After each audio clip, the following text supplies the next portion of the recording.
At a glance, the iPhone 16 Pro Max doesn't look or feel much different from the preceded it, and perhaps that's not to be expected.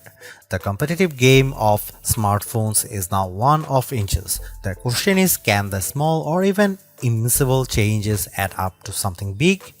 In the early going with the iPhone 16 Pro Max, I'd say the answer is yes.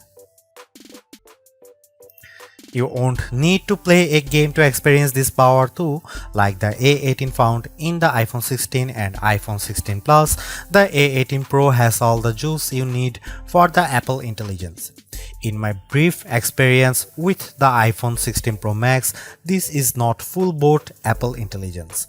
When the iPhone ships next week, it won't have any Apple intelligence, but an iOS update should roll out next month, and then Apple will slowly seed the rest of Apple intelligence into these iOS 18 running iPhone 16 handsets over the coming months. Here is what I did: quickly try to demo iPhone 16 Pro Max phones running a later version of iOS 18. I brought up some photos and navigated to the new cleanup tool. I found photos that Apple had taken and some that others in the demo room added to the phone. In one, I used my finger to paint over offending objects and watched as they disappeared. I didn't make it easy for the phone, and sometimes there was only a partial tiltation. When I used a canned photo with a distinct person in the background, Apple Intelligence Cleanup automatically found and highlighted them. I tapped the screen and they disappeared. It was if they were never here. I tried the writing tools, which I still think are sort of hidden in notes. There are many efforts to change the text to be more professional, more concise, or a total rewrite. This is not a feature I am likely to use, but I suspect some will think it's a godsend. While I took a few pictures, I can't offer anything definitive about the cameras. What I will say is that there is a good news in this updated camera array. Now we have two 48 megapixel cameras, one on the main Fusion camera and another on the new ultra wide. There is also still the 12 megapixel 5x tetra prism lens. The main camera is reportedly faster than ever with virtually no shutter lag. Between that and the updated image pipeline, I expect photography on this big phone to be better than ever.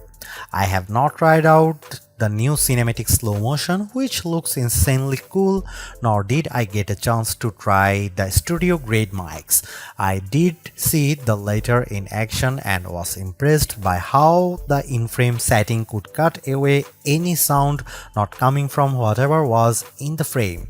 I also thought the studio quality, which left in the background noises but emphasized the main subject's sounds, was quite good. The new 4K 120fps capable camera looks like it will transform how people take dramatic videos. I like that there is a new speed control that will allow for easier stepping up and down of playback speed. My takeaway from all these new photo and video tools is that this may be the ultimate pro videographer phone option.